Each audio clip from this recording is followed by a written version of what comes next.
Daniel Penny arrived with his attorney to surrender to police and face a charge of second-degree manslaughter.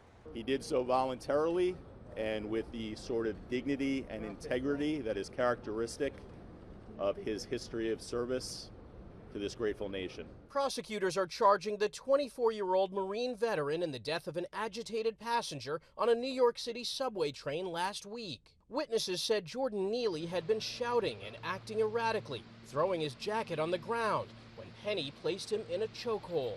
Go on, kill him now. The 30-year-old was pronounced dead at the hospital. He'd been struggling with homelessness and had a history of mental illness.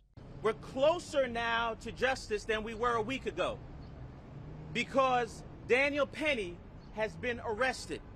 Immediately after the subway confrontation, police questioned Penny, but initially released him without charges.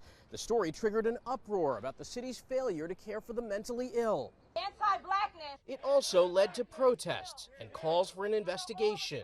We need to call out what is wrong, and we need to address how our system has repeatedly failed people like Jordan Neely. Penny's attorneys say he never meant to kill Neely and that he risked his life to protect others. He has his head held up high. Found guilty of manslaughter, he could face 15 years in prison.